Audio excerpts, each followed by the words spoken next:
awesome street density upgraded M3 control arms. Talk about what we're putting on the car and why.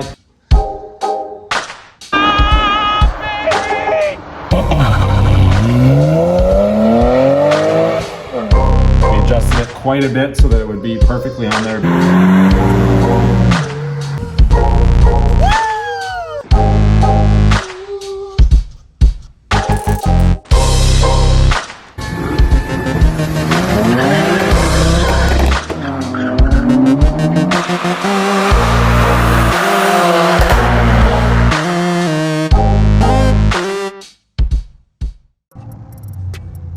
What's up guys, welcome back to the channel. Thanks for tuning in today. I'm going to get right to it. We have a big problem. My 335 has no front bumper. That's because I took the stock one off and we've got the new one waiting outside. It's an Ericsson Amuse front bumper. I'm really excited. I think they look great on the E92, although sometimes I'm not convinced. It's just a really bold front bumper. It's got this line right here, this body line that goes down the front, and then it changes from this angle to that angle. And I find that a little bit, it takes away a little bit from the stylings of the E92, because I think this is a really good looking chassis and BMW did a really good job on it. But I put my old bumper through some damage. It's got some clear coat missing. It's a stock base model bumper. And this video is gonna be a little bit about reviewing the quality of this bumper because I noticed when I ordered it, there's really not anything on YouTube about this particular bumper. And we're gonna go through a bit of a DIY, might not go over every step in particular. So let's go ahead and get to it. I'm excited to show this to you guys, and I'm excited to show you a lot of other stuff too. So if you like the content on this channel, subscribe, like, share, comment, help me build this channel so that I can keep making more cool stuff for you guys. Let's get started.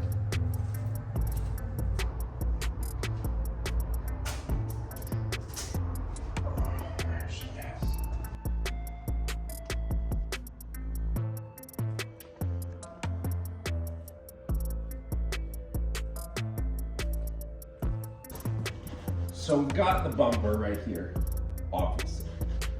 First thing I said I'd talk about is the quality of the bumper. Quality is determined a little bit by looking at it, feeling it, checking out the details, the fitment for sure. I think the best test of quality is honestly just the test of time. I fit this up before I had it painted. It fit pretty good. So if you're concerned at all about fitment, don't be. This car doesn't really have any modifications to the fitment structure of the bumper. It does have the big intercooler in there, but that doesn't really affect the bumper anyway. It more so affects the plastic that I had to cut out behind the bumper in order to fit this bad boy. But it fit on really easy, so don't be concerned about fitment. I got either lucky with this one or they're all really good. It felt a little bit flimsy when I pulled it out of the bag. Maybe it would have been in a box if it was shipped. I just received it in a bag. Pulled it out of the bag, I immediately thought, okay, this is a little bit flimsy. But I also have a 335 M Sport rear bumper going on the back, and it's even flimsier. And it's not Ericsson Amuse, it's just some sort of replica company. So I would say compared to that, this is even better quality.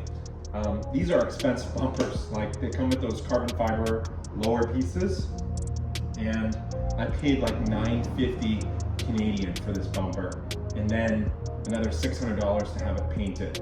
So you're talking about a pretty significant expense. But I would say from what I've seen so far, it's worth it. It seems like a good bumper and a good buy. So if you're thinking about doing it, I'd say quality and fitment, good to go. The next part that we need to do is get these wires tucked up for the old fog lights.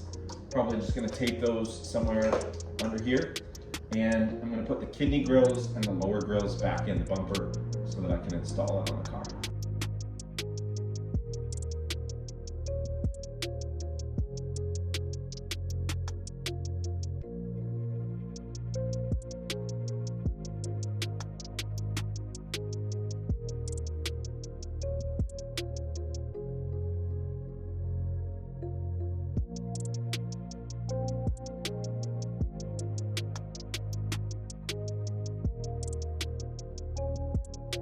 Got the grills on, took a little bit of doing.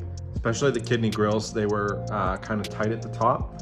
And now I've got the bumper temporarily in place on the car. Pretty happy with how it's looking so far. There are 2 screws in the top corner here that are a little bit difficult to get at.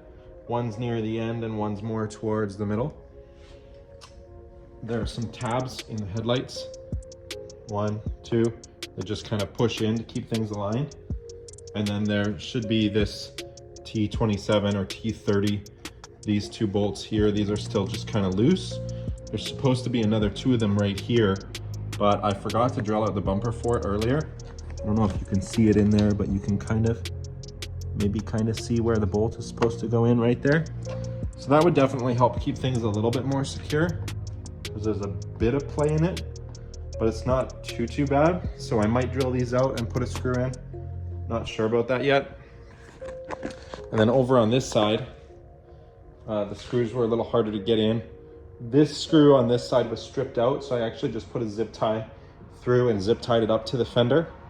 So that's a fix for now. And I'm working on getting the splash shield back in. When I discovered that the splash shield screws all up along the side of the bumper and the tabs on the bumper aren't drilled, plus they didn't have any of the little steel reinforcements with the threads in it. So I pulled them all off the old bumper, got the old bumper back down from storage over there, and I pulled these little tabs off. So now I've got the drill out. I found a drill bit that matches the same size as these little clips. I'm gonna drill the bumper from the inside in a couple of spots, put these tabs on, and then I can put the screws through the splash shield to the new bumper.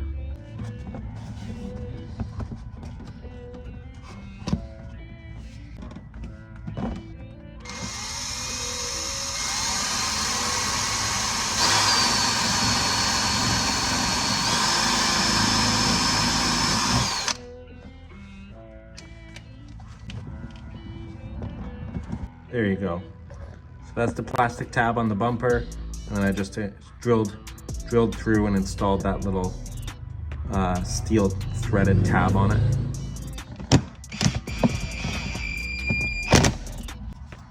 Like a dream. We're just about done. There's about 2 steps left for installing your Ericsson Amuse on your E92. One of them is this right here. This is the splash shield adapter.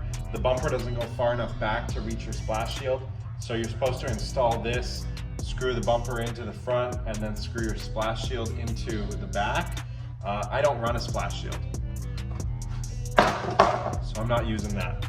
The last part that I have to do is just reinstall the carbon fiber splitters on each corner. Those go on with screws, but there was nothing really to fasten them to the top. So the body shop that did my paint gave me some 2-sided tape. So I'm gonna screw them on, tape them on, and call it a day. Putting my gloves on because I don't want to touch the glue with my greasy hands, and I don't want to go inside and wash my hands, so gloves it is.